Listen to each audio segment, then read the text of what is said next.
하나님께서 오늘 저에게 주신 말씀 고린도 5장 1절 넘는 말씀인데 제가 살펴보겠습니다.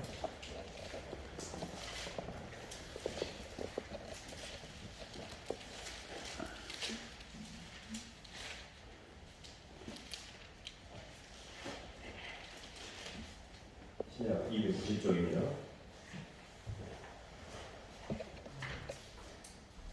만일 땅에 함께 읽어보겠습니다. 시작. 만일 땅에 있는 우리의 장막집이 무너지면 하나님께서 지으신 집 곧 손으로 지은 것이 아니요 하늘에 있는 영원한 집이 우리에게 있는 줄 아느니라. 참으로 우리가 여기 있어 탄식하며 하늘로부터 오는 우리 스스로 덧입기를 간절히 사모하노라. 이렇게 입음은 우리가 벗은 자들로 발견되지 않으려 함이라. 참으로 이 장막에 있는 우리가 진실 덧입을 것같이 자식하는 것은 보고자 함이 아니요 오히려 덧입고자 함이니 죽을 것이 생명의 상품과 되려 함이라. 곧 이것을 우리에게 이루게 하시고 보증으로 성령을 우리에게 주시는 하나님이시니라. 아멘. 박수로 하나님께 한번 드리겠습니다. 하나님께 상표이라는 말씀 드리는데요. 저희들이 그 신앙생활을 하면서 하나님의 속성을 여러 각도에서 많이 이야기하는데, 하나님을 이야기할 때 대표적으로 우리가 하나님의 속성을 이야기할 때 하나님은 사랑이시다 이렇게 표현합니다. 하나님은 인격이시고 또 사랑이시기 때문에 항상 사랑의 인격은 지정의로 이렇게 항상 생각과 감정과 의지로 나누어서 이렇게 생각해 보는 게 좋습니다. 지적인 부분으로 해당되는 게 하나님의 사랑의 출발점, 그리고 의지적인 것이 예수 그리스도의 하나님의 사랑의 표현, 그리고 정적인 게 우리 안에 성령으로 내주하셔서 우리와 한 몸을 이루시는 성령님의 내주하심, 이게 정의 부분이겠죠. 마음을도 보면 이렇게 밖에 이렇게 꽃이 보이면 꽃이라는 형체니까 의지적인 거라면 거기에 대해서 이렇게 색깔이 있잖아요. 그 꽃이라는 형체가 지적인 거죠. 그리고 꽃이라는 그 색깔이 정이라고 하면 그 꽃잎이 이렇게 바람에 흩날리면 그 움직이니까 의지적이라는 거죠. 그래서 모든 사물과 모든 사람도 사실 지정으로 이루어져 있습니다. 사람도 어떤 사람은 굉장히 머리가 회전이 잘 되고, 어떤 사람은 이 가슴이 발달되어 있고, 어떤 사람은 배라고 표현되는 손발, 배로 이해하는 이 하부, 이 움직임이 좋은 사람이 있습니다. 머리로 움직이는 사람이 있고, 가슴으로 움직이는 사람이 있고, 배 이하로 움직이는 사람이 있고, 이게 이제 지적이냐, 정적이냐, 의지적이냐에 따라서 그 사람이 사물을 표현하는 방식이 달라집니다. 이걸 이렇게 말씀드린 이유는 우리의 삶 가운데 이렇게 살아가면서 우리의 삶에 힘듦이 오거나 어떤 눌림이나 걱정이나 두려움이 오는 이유를 정확하게 영적으로 해석하기 위함인데요. 사람은 하나님의 형상이기 때문에 상대를 생각하고 이게 집니다. 그리고 그 상대를 향해서 움직이고 이게 의죠. 그리고 그 상대가 나를 향해서 움직여주는 것을 기뻐하는 게 정입니다. 근데 내가 이렇게 어느 지점에서 누구를 생각하거나 어떤 일을 생각하고 움직였는데 그게 나한테 안 돌아오면 이거를 눌림이라고 해요. 이걸 스트레스라고 해요. 이것을 걱정이라고 하고 이것을 절망이라고 얘기해요. 내가 생각을 하고 움직였는데 왜 이게 나한테 안 돌아오지? 이런 지점에 있어 우리 인생에 모든 힘듦이 있는 거거든요. 근데 영적으로 보면 사람이 돈을 위해서 움직이는 것은 상대가 아니고 돈은 인격이 아니기 때문에 나를 위해서 움직이는 겁니다. 그래서 비즈니스를 생각하고 돈을 벌어야지. 이 도시에 가가지고 내가 열심히 사업을 해가지고 큰 사업체를 열고서 나 돈을 벌 거야. 이렇게 계획을 세우고 치밀하게 준비를 합니다.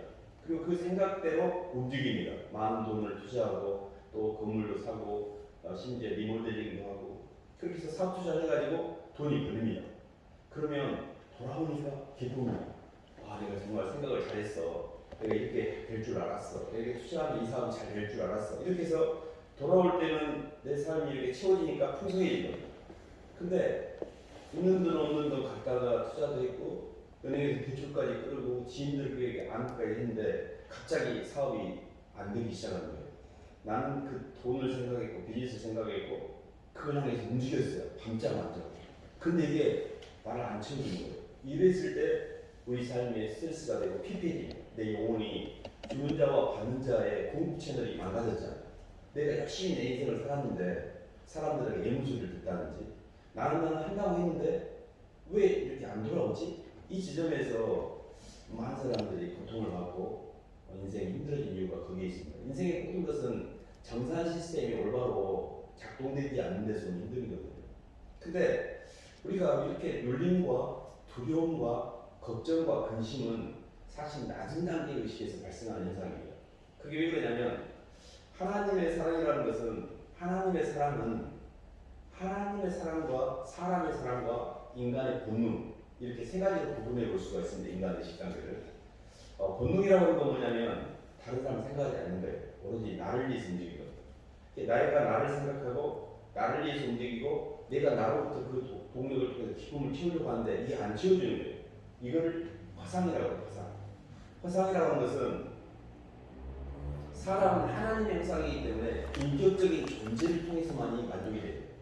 절대 돈이 들어온다든지 공부를 많이 해갖고 지식을 많이 갖고 있다는 것은 자기 교만만 해줘요. 자아만 커져요.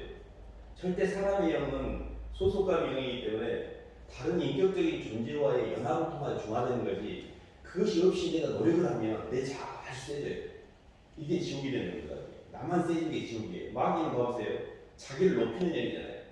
근데 누가 나를 높이려고 하는데 나를 안 높여주는 거예요. 그러니까 화가 나는 거예요. 스트레스가 돼요. 내가 그렇게 열심히 했는데 왜 나를 너희들이 인정을 안 해줘? 이렇게 되는 거예요. 그래서 모든 인생의 문제는 영적인 문제예요. 우리가 보는 표면적인 것들은 나타나는 현상에 불과하고 그래서 저희들이 이렇게 짐승의 영, 세상의 영으로 움직이는가 사람의 영, 사람을 따라 움직이는가 하나님의 영, 성령으로 움직이는가를 잘 보셔야 돼요. 그것을 영분별이라고 해요. 그래 나는 계속 마귀를 따라 움직여요. 그리고는 흔들림이 많은 거예요. 돌아오지 않는 거예요. 세상의 마귀라는 것 자체는 욕망만 주지 우리에게 동력을 전달하지 않습니다. 그렇기 때문에 돌려받지를 못해요. 저희가 잘 아는 말씀인데 로마서 말씀 한번 봐볼까요? 로마서 8장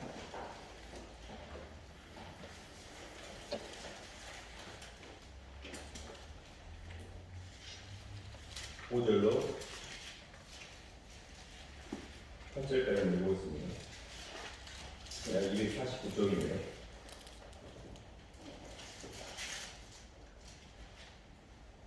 육신을 따른 자는 시작. 육신을 따른 자는 육신의 일을, 영을 따른 자는 영의 일을 생각하니 육신의 생각은 사망이요 영의 생각은 생명과 평안이니라. 육신의 생각은 하나님과 원수가 되나니 이는 하나님의 불러가지 아니할 뿐이라 할 수 없습니다. 육신의 인자는 하나님을 의식할 수 없습니다. 아멘. 내가 생각하고 내가 움직이고 내가 그 움직이는 상대를 기뻐하는 것에 의해서 우리 인생은 삼켜지게 되어 있습니다. 돈을 생각하고 돈을 향해 움직이고 돈을 기뻐하면 돈이 나를 삼킨 겁니다. 그래서 내가 가장 관심 있는 것이 나를 삼키고 있어요. 나를 먹고 있는 겁니다. 그래서 내가 나를 향해서 움직이면 내가 내 자신에게 삼킨 거예요. 내 자신에게 삼킨다는 이야기는 점점 마귀가 되고 있다는 이야기예요. 점점 교만해지고 점점 탐욕스러워지고 점점 자기가 망가지고 있는 그 모를 뿐입니다. 그래서 우리는 누구에게 삼켜지느냐에 따라서 가치가 정해집니다. 근데 가장 저급하게 쓰는 게 내 욕망에 삼켜지는 거예요.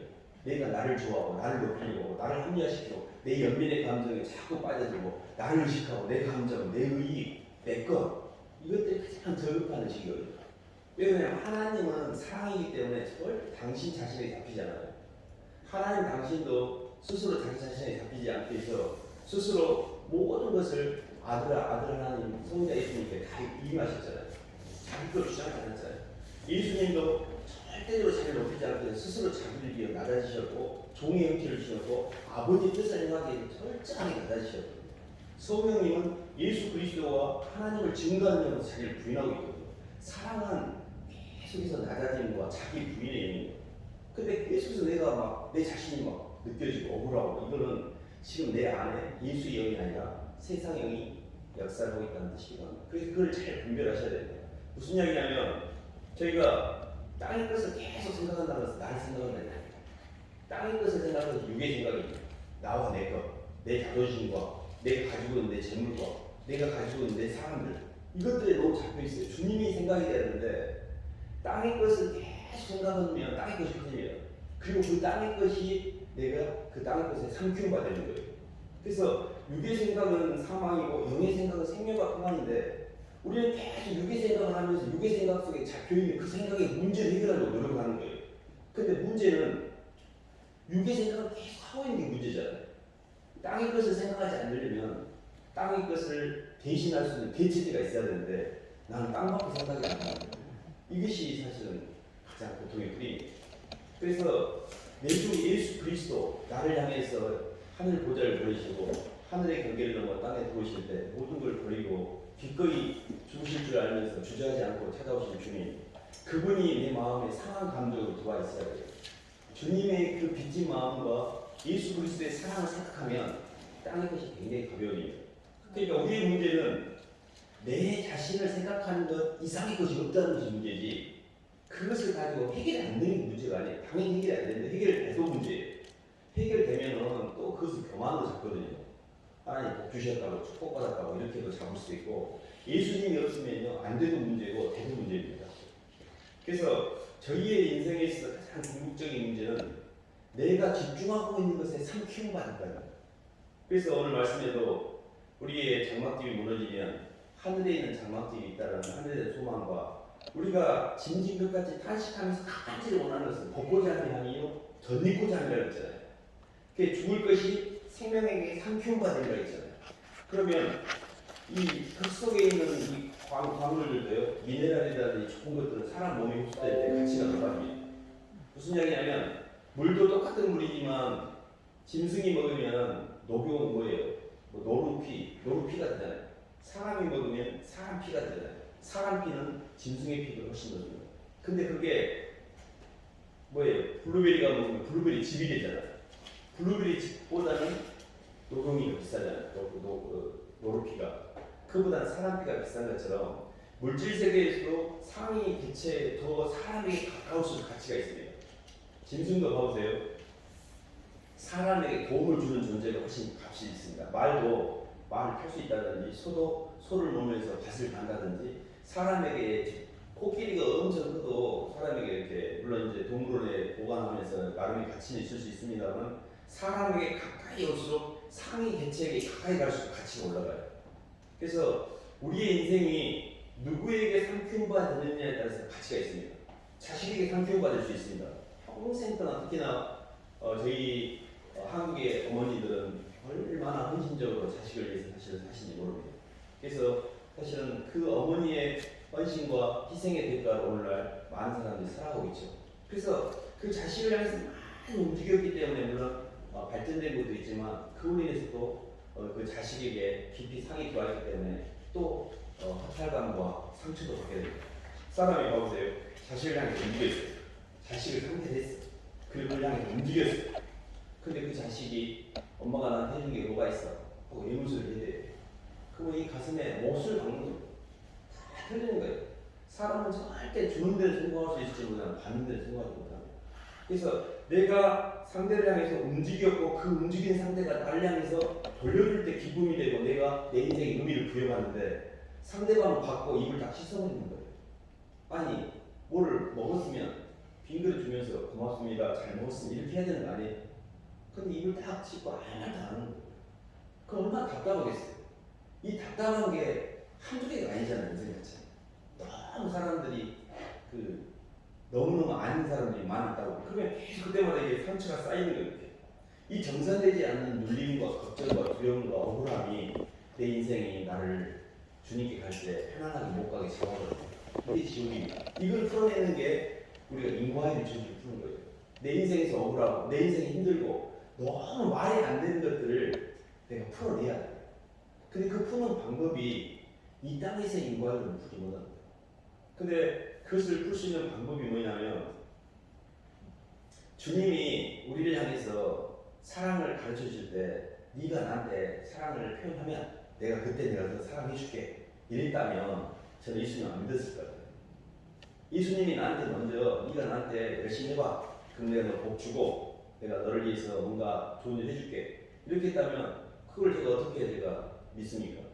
근데 제가 알았던 예수님은 저를 향해서 또 우리 자신을 위해서 먼저 사랑을 표현해 주셨어요. 먼저 모든 것을 계산하지 않고 주셨어요. 그리고 모든 것을 주신 그 사랑이 당신의 목숨까지 내어주셨어요. 저는 예수님의 십자가의 죽으심이 제 자신을 향한 대신 죽으셨다는 것으로 제 삶에 받아들였습니다. 그게 계속의 사랑이에요. 제가 마땅히 하나님의 사랑을 모르고 내 욕망대로 선악과를 따라 사는 것의 결과는 죽음이고 사망인데, 예수님이 나를 십자가에 죽으시고 대속해 주심으로 내 죄가 이제는 내 자신이 그 예수님의 십자가의 보혈의 공로로 말미암아 제가 대속됐다는 것을 받아들이고 그분의 사랑이 제 마음에 이렇게 느껴졌습니다. 그러니까 제가 받았던 하나님이 예수 그리스도를 통하여서 표현된 사랑이 너무 컸기 때문에 이 땅에서 사랑 같은 것들이 저한테 뜯어오는 것은 눈꼽만치도 안 되는 거예요. 그 정도는 이자도 안 돼, 이자도. 그러니까 모든 억울한 것이 싹 없어요. 이게 인과의 죄를 풀어버리게. 그리스도 예수 안에 있는 은혜로 말미암아 내 속에 삶에 묶여있던 정산되지 않았던 것을 정산시키는 거예요. 그동안 정산 안 된 것들이 너무 많았어요. 인간적으로 말이 안 되는 것들이 너무 많았어요. 근데 예수님이 저를 향해서 주었던 것은 너무너무 말이 안 되는 거예요. 그 기가 막힌 말이 안 되는 사랑의 기반 위에서 내 억울함이 그분 앞에 눈 녹듯이 사라져버린, 이게 우리가 계속의 은혜입니다. 이 은혜가 우리 심령에 전달돼야 돼요. 그래야만 내 인생에 안 묶여요. 우리가 이렇게 계속해서 스트레스를 받고 계속 절망과 눌림과 근심을 하는 것은 이 정산을 통한 과거에 내 모든 억울한 것들이 이미 도발됐다는 것이 내게 전달이 안 되기 때문에 나는 이미 플러스예요. 뭐래도 플러스예요. 죽을 때까지 내가 손해를 봐도 주님이 나한테 손해보고 생각하면 나는 항상 플러스예요. 항상 플러스이기 때문에 감사밖에 없어요. 하나님, 주님이 저한테 해주신다 생각하면 아버지 이거라도 지금 해야죠. 저희들이 이렇게 어디 식당에 가서 이게 돈 없이 이렇게 밥을 먹으면 주인이 돈을 못 내면 설거지를 하고 가라 그러면 알겠어요, 제가 설거지 할게요 이러잖아요. 근데 그렇게 나가면서 아니 왜 저를 설거지 시키세요 이런 사람이 있나요? 그 사람은 내가 밥값을 내지 않고 밥을 먹고 있다는 인식이 없는 거예요. 내가 이렇게 살아가는 동안에 이게 사는 게 내 동력이 아니고 예수님이 생기를 집어넣으셔서 움직이게 하셨고 이렇게 마음과 만사를 통해 입혀주시고 다 채워주셨는데 그것이 내 능력으로 했다고 생각하는 거예요. 주님이 한 게 뭐가 있어? 왜 나한테 그걸 요구하는 거예요? 그것이 불신앙이에요.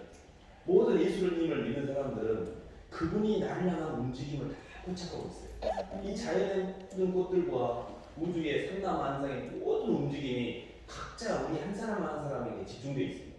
하나님의 사랑이 얼마나 기가 막힌지 몰라요.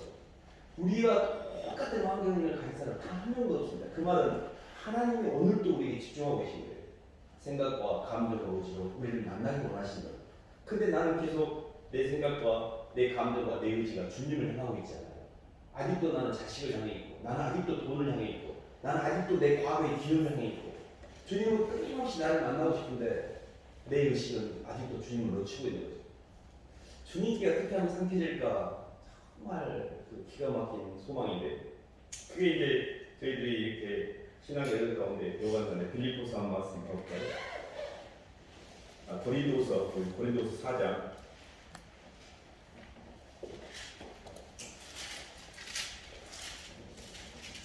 7절로 11절까지 읽겠습니다.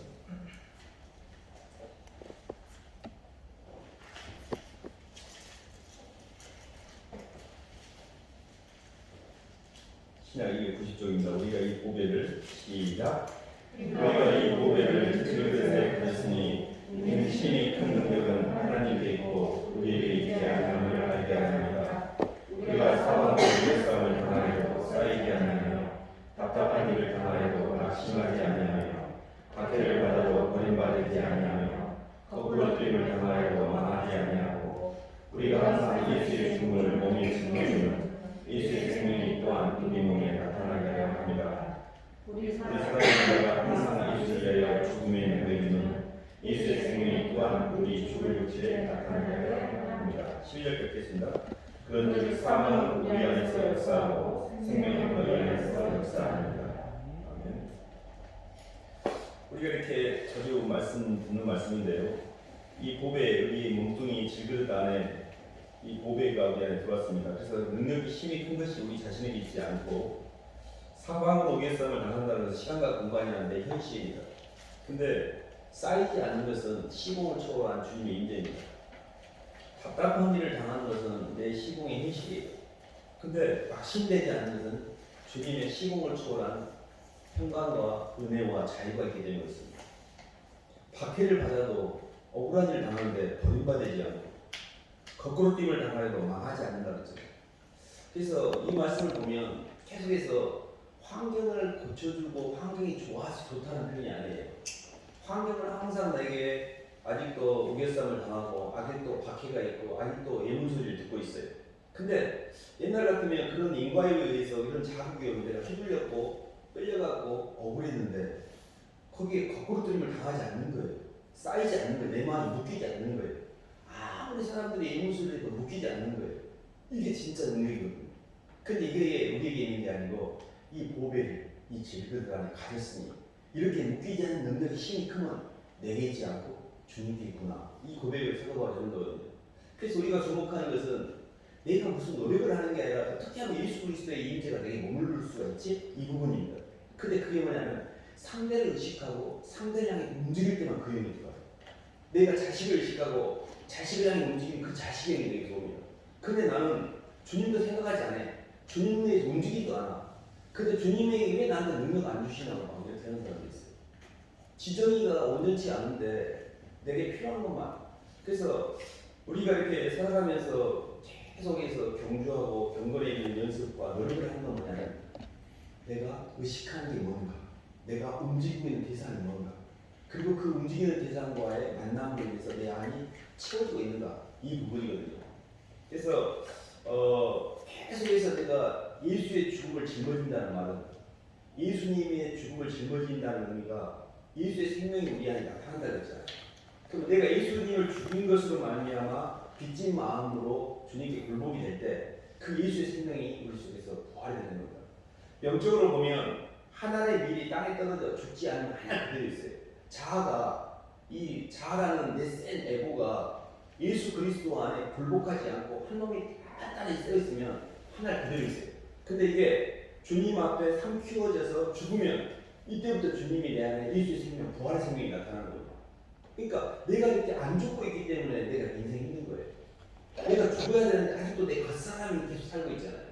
예수님께 굴복이 안 돼 있어요. 그 예수님의 사랑과 그 예수님의 은혜와 그분을 나를 향한 움직임과 그분을 향한 그분이 나를 향한 그 헌신이 내 몸에 전달이 안 되고 있는 겁니다. 예수님이 내가 너 사랑한다. 이 말은 성경을 통해 저도 수도 없이 들었습니다. 그래서 저는 안 믿었습니다. 그런 말들 얼마든지 할 수 있잖아요. 나를 사랑한다. 근데 예수님이 나를 향해서 십자가에서 죽으실 만큼 나를 사랑하고 그분이 나를 향해서 실제 이 땅에 나만 이 땅에 존재했더라도 우리만 존재했더라도 이 땅에 나를 찾아오셨다고 생각할 때는 또 달랐거든요. 그러니까 예수님의 말씀을 듣고 그분의 사랑을 받아들이고 그분의 움직임을 포착해서 나를 향한 움직임으로 받아들이는 것을 사랑이라고. 이것이 믿음이에요. 상대방이 아무리 움직여도요 그게 나하고 상관이 없어요. 내 것이 안 됩니다. 누가 바깥에서 많이 움직였어도요 와서 친절하게 말해주는 사람, 껌이라도 하나 주는 사람, 나에게 관심을 갖는 사람, 내 이야기를 들어주는 사람, 이거 다 나를 향한 운동력이에요. 그러니까 내 마음이 가요. 그 사람이 나한테 왜 저렇게 잘해준대? 이렇게 마음이 가잖아요. 근데 주님은 이렇게 많이 움직이는데 그게 포착이 안 돼. 뭐 그게 나를 향한 움직임이야? 그것을 불신앙이라고 해요. 근데 예수님이 지금도 많이 움직이고 계시요 오죽 마음을 나를 하나 살리려고. 근데 아직 나는 내 의식을 주님께 고정 안 하고 오직 나와 내 것, 내 욕망에만 포커스를 맞추고 있어요. 그래서 저희가 어떻게 하면 내 영혼이 주님께 상쾌가 될까 이런 과정에서 조금 더 이렇게 구체적으로 이렇게 접근해 본다면 이런 것입니다. 이 가나안 땅에 가기 위해서 이스라엘 백성이 출애굽을 하잖아요. 근데 가나안 땅을 들어가는 여정 가운데 가나안 땅이라는 게 주님과의 만나는 거예요. 근데 이게 되려면 광야에서 철저하게 내가 갖고 있는 것들을 줄이고 낮아지고 비우는 게 필요하고 내 마음이 너무 많이 차 있어요. 내 욕망, 내 억울함, 내 분함 이게 너무 많이 차 있어가지고 주님 그걸 공간이 없어요. 내 안에 다른 것들이 너무 많이 들어와가지고 주님이 들어올 수가 없다니까요. 그래서 우리 마음을 비워야 됩니다. 너희 안에 이 마음을 비우라. 그리스도 예수의 마음이 그는 근본 하나님과 동등력을 취할 것이 아니라 오히려 자기를 비우려 했잖아요. 이 비운다는 개념이 스스로 없어진다는 개념이 아니라 스스로 당신 자신을 부인한다는 개념을 갖고 있어요. 그러니까 내가 주님이 하늘 아버지로 채우기 위해서 자기 자신을 스스로 비웠잖아요. 그래서 우리가 이렇게 예수님 믿고 살아가면서 줄이고 낮아지고 비운다는 표현인데 지적으로는 줄이는 겁니다. 정적으로는 비우는 거예요. 의지적으로 낮아지는 거예요. 이 지정이가 될 때만 성령의 역사. 내 의식이 굉장히 주님을 사모하는 마음으로 굉장히 갈증을 느끼고 있어요. 이게 줄인 거예요. 영적인 기간을 느끼고 있어요. 너무 내 인생이 공고해서 다윗의 자손 예수여 저 좀 살려주세요. 이 영적인 기간을 느끼셔야 됩니다. 근데요 마귀도 일종의 욕망을 집어넣습니다. 세상 것을 막 개걸스럽게 탐욕스럽게 막 먹고 있으면 마치 내가 뭐라 된 것처럼 느껴져요. 근데 그것은 허상입니다. 내가 병이 나고 몸이 죽어가고 할 때는 그게 완전히 사라져버리고 주변에 나는 막 인정이 있는 사람들이 나를 지지해줄 것 같은데 천만의 말씀입니다. 그것은 다 허상이에요. 진짜는 내 영적인 기간을 느낄 때 주님이 생각이 나야 돼요. 지옥이 뭐냐면 예수님이 감춰진 곳이에요. 음부에도 하나님이 계시네요. 그 주님이 감춰졌다는 말이 지옥에 간 사람은 주님이 생각이 안 나는 거예요. 근데 평소에 생각을 안 했는데 갑자기 생각이 날까요?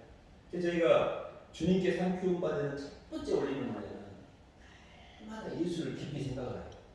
너희가 피곤하게 낙심치 않기 위해서 죄인들이 이같이 자기에게 거역하신 자를 생각하겠어요. 예수를 깊이 생각하겠어요. 예수님을 깊이 생각하면 그분의 상이 내 안에 들어옵니다. 예수님을 그냥 생각하면 안 돼요. 깊이 생각해야 돼요. 예수님을 깊이 생각하면요 마음이 상해. 너무 죄송하고 마음이 상해. 마음이 상한다는 것은 그 사람이 예수님을 받아들였다는 증거예요. 제 예수님 때문에 정말 죄송하고 마음이 상해. 내가 주의 말씀을 사모함으로 내 마음이 상하나이다라고 쉽게 기자가 얘기해요. 내가 누구를 사랑하면요 마음이 상하게 돼 있어요. 인격적인 존재를 사랑하면 사람도 마찬가지입니다. 내가 누구를 사랑하면 그 사람 때문에 내 마음이 상하게 돼 있어요. 이게 상한 심령이에요. 상한 심령. 너무 죄송하고 인격적인 존재를 받아들여요. 그러니까 무슨 이야기냐면 예수님을 생각과 감정과 의지가 동시에 다 만나야 되는데 자꾸 머리만 쓰고 있는 거예요. 머리만. 내 가슴 속에 예수님이 안 계신 거예요. 의지적으로도 주님이 안 계시고 개념적인 이해만 하고 있어요. 교리적인 이해. 아무 역사가 없어요. 내 인격 가운데. 주님을 머리로 만나는 게 아닙니다. 주님은 생각과 감정과 내 의지, 전 인격적으로 이게 굉장히 중요하거든요. 그래서 서두에 사람은 지정인가 있습니다. 그래서 천사들도 봐보세요. 우리가 잘 아는 보니까 가브리엘 천사는 지천사잖아요. 미카엘 천사는 의지적 천사고 또 노덴 나무 안에 엘리야를 도와줬던 정천사도 있고 천사들은 지정입니다. 그럼 마귀는 어떤가? 마귀도 거짓 선지자가 있잖아요. 지로 음료라는 정이 있잖아요. 짐승도 있잖아요. 얘들도 세계로 마귀도 지적인 나를 움직입니다. 그러면 사람도 생각과 감정, 의지에 따라서 지적인 사람, 정적인 사람, 의지적인 사람이 있어요. 근데 나는 어떤 영역이 조금 더 발달될 수 있어요. 의지적인 게 발달된 사람들은 굉장히 움직임이 빠르고 지적인 사람들은 교리적인 이해나 영적인 이해가 빠르고 정적인 사람들은 사람을 이해하고 상담하며 어떤 사람의 감정이 느껴지는 데 빠릅니다. 근데 이것 자체가 부분적이지만 그걸 가지고 다른 사람을 향해서 움직이기 시작하면 지와 정과 의가 통합이 돼요. 그래서 저희가 집중하는 것은 이제 예수님의 사랑과 그 예수님의 내 안의 은사, 임재와 예수님의 운동력이거든요. 저희들이 잠언 말씀 한번 봐볼까요? 잠언 27장.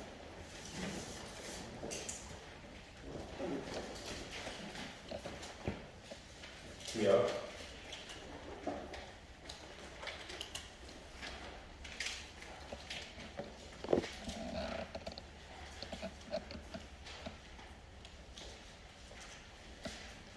23절 한번 보겠습니다. 27장 3절.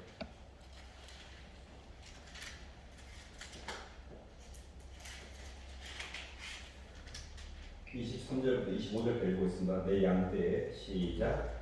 내 양떼의 은혜를 부지런히 살피며 내 소수의 마음을 두어라. 그저 전심으로 지속하나 하나니 율법을 거짓이 길에 있으랴. 불을 배후에 소금이 빛나니 산에서 꿀을 거둘 것이니라. 거기 보면 23절에 내 양떼의 형편을 부지런히 살피며 내 소태의 마음을 두어라 그랬는데요. 예수님께서 이렇게 예수님을 향해 움직인다는 것은 물론 예배 공간에 와서 시간도 드리고 하나님께 헌금도 해서 물질도 드리고 내 마음도 드리고 예배를 통해서 드리는 의미가 있습니다. 근데 실제 삶 가운데 일어나는 주님께 집중하는 방식은 주님께서 부활하신 이후에 베드로에게 말씀하신 것처럼 요한의 아들 시몬아 네가 나를 사랑하느냐? 내 주님 사랑합니다. 그러면 네 양을 먹이라 했잖아요. 내 양떼의 형편을 살피고 내 소떼의 마음을 주라는 게 내 자신에게 집중하지 말라는 뜻입니다. 사람은 자기 자신에게 집중할수록 점점 욕망과 공허가 커져요. 구멍은 팔수록 커지게 돼 있습니다. 문제를 생각하면 생각할수록 문제가 해결되는 게 아니에요. 근데 소떼와 양떼에다가 마음을 집중하면 그때 그 문제가 없어져요. 이게 뭐냐면 눈을 들어서 상대를 의식함으로 내 문제에서 벗어나는 겁니다. 그래서 내 옆에 있는 내 구조는 나의 구원을 향해 필수적인 조건인 거예요. 그 상대를 치우고 상대를 생각하고 상대를 치우고 상대하고 하나님을 기부함으로 내 문제에서 벗어나는 겁니다. 마귀는 완전히 고독의 의미예요. 나이가 나를 향해서 움직이고 나로부터 영광을 취하는 거기 때문에 상대가 없어요. 그래서 소떼의 형편과 양떼의 마음, 내 소떼의 형편을 살피라는 게 뭐냐면 하나님이 내게 붙이신 삶의 자리에서 내 구조에 집중하는 겁니다. 가정에서는 하나님께서 주신 구조 안에서 남편과 또 아내와 또 자녀와 또 부모님과 각각의 위치에서 구조에게 집중함으로 나를 부인해야 됩니다. 그랬을 때 내 문제가 저절로 해결돼요. 그래서 이게 하나님이 우리에게 주신 그 삶의 자리라는 찌질과 난주를 옆에 이 삶의 자리가 우연히 온 게 아닙니다. 지금의 남편과 지금의 자녀와 지금의 현재 나에게 붙여진 사람들은 하나님께서 만세 전부터 창세 전부터 나의 구원을 위해서 하나님의 절묘한 섭리 가운데 만들어진 조건들이에요. 그것들을 가벼이 여기시면 안 됩니다. 그 구원의 조건이 나를 구원해가고 있는데 그것을 하나님 나를 구원하기 위해서 붙인 사람으로 이해하셔야 됩니다. 보통 이렇게 교회 와서 목사님이나 가정에서 남편이나 또 직장에서 상사는 나를 부담스럽게 합니다. 나를 누르니까. 근데 그 나를 누르고 있는 그 사람들 때문에 구원을 받아요. 근데 그거를 대적하는 사람도 있어요. 그걸 이겨내려고. 그게 마귀의 동력이에요. 그러면 내 자아는 누가 처리될 거예요.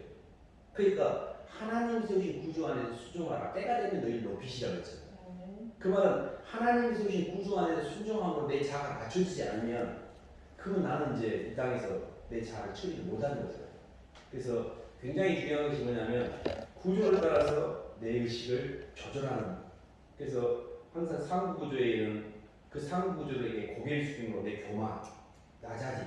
이게 낮아진다는 게 뭐냐면 상대적인 겁니다. 상대를 높일 때 내가 낮아지는 거예요. 근데 가장 높은 사람이 누구냐면 모든 걸 판단하는 사람이에요. 하나님이에요. 모든 걸 정죄하는 사람이에요. 근데 내가 그 짓을 하고 있어요. 내가 다 판단을 하고 내가 정죄를 하고 있어요. 그러면 이미 나는 마귀가 됩니다. 그냥 예수 믿고 구원받는다는 것은 교리고 그 사람의 삶을 보면 낮아져 있는가, 줄여져 있는가, 비워져 있는가, 구조가 있는가 이걸 보면 정확히 압니다. 그렇기 때문에 내 자아가 주님 앞에서 낮아지는 데 성공하셔야 돼요. 교회를 다니고 예배를 드리고 신앙생활 하는 것은 누구에게 보여주는 게 아닙니다. 다 사람들 인정을 받았어요. 근데 나는 하려고 어떻게 할 거예요? 하나님 앞에서 우리가 정직해야 돼요. 나는 낮아지는데 성공했는가? 줄이는데 나를 비우는데 성공했는가? 그래서 계속해서 소떼와 양떼의 형편을 살피라는 게 뭐냐면 나를 부인하는 뜻입니다. 모든 성경은 그 지점을 이야기해요. 누구든지 나를 따라오려면 자기를 부인하고 누가 내 생각을 주장했고 누가 내 감정을 주장했고 누가 내 이익을 주장했어요. 성경 어디에도 그런 사람들이 하나님의 백성이 된 것이 없어요. 다 부인한 것밖에 없어요. 낮아지고 줄이고 비워지고. 그래서 성경은 만약에 우리가 바라는 생이 이 생밖에 없다면 이 세상에서 예수를 믿는 자들이 가장 불쌍한 자들이 있어요. 왜 당하기만 했어요? 예수님 때문에 왜 당하기만 했잖아요. 우리는 부활의 소망이 있죠. 하늘나라를 준비하고 있죠. 그래서 성령에게 상품 받는다는 게 뭔가하니 우리의 이 장막이 무너지면 이 몸뚱이가 무너지면 사람이 성거짓지 않아요. 하나님이 입혀주신 온전한 장막 있잖아요. 부활의 몸. 이거를 바라보고 있는 거예요. 그래서 우리가 어떻게 하든지 살아있는 동안에 이 몸뚱이가 성령이 상품 받아야 돼요. 그러려면 성령에게 상품 받는다는 것은 주님을 생각하고 주님을 향해 움직이고 주님을 기뻐할 때만이 내가 그 상대에게 상품 받거든요. 내가 집중하고 있는 것이 나를 상품이 되어 있어요. 그래서 나는 요즘 무엇에 집중하고 있는가를 돌아보셔야 돼요. 나는 내 자신에게 집중하고 있는가? 아니면 사람에게 집중하고 있는가? 주님에게 집중하고 있는가? 서두에 저희가 우리의 가치는 내 안에 들어와 있는 상대에 의해서 가치가 좌우된다고 했습니다. 내 안에 돈이 들어와 있으면 돈의 가치 정도로 난 가치가 나오는 거고요. 사람이 들어와 있으면 사람의 가치입니다. 근데 돈과 사람은 시공간의 느낌입니다. 근데 예수님의 사랑이 들어오면 이 사랑은 시공 밖의 세계가 들어요. 그래서 시간적으로는 영원성과 공간적으로는 땅의 경계를 넘은 하늘의 충만성이 들어요. 그래서 우리가 모든 부담이 해방돼서 모든 걸 선택할 수 있는 자유롭게 이게 구원의 은혜입니다. 그래서 우리가 가고자 하는 것은 우리가 덧입고자 함이 벗고자 함이 아니고 덧입고자 함이란 말이 플러스가 아니고 빼기라는 마이너스라는 거예요.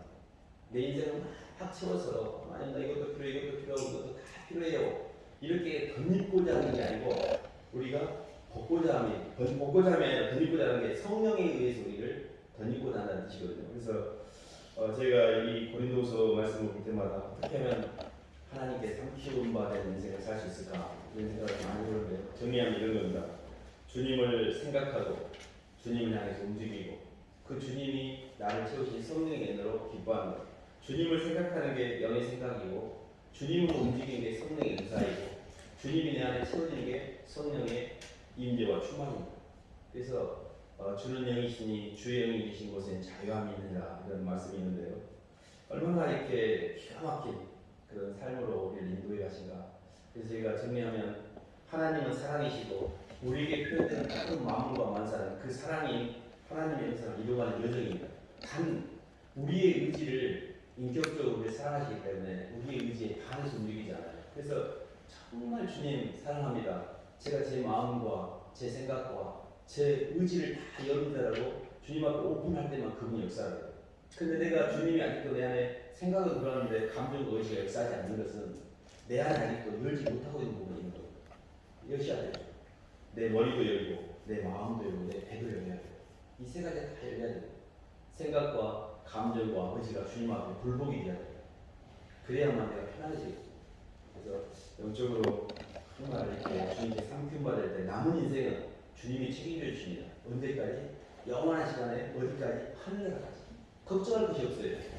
그래서 정말 하나님이 저희를 사랑하셔서 영적으로 저희를 택하셨고 또 저희 이 시공간 안에 보내신 것도 우연이 아니며 지금도 역사하고 계십니다. 그래서 주님과 잘 동행하심으로 성령 충만하시길 주님의 이름으로 축원합니다.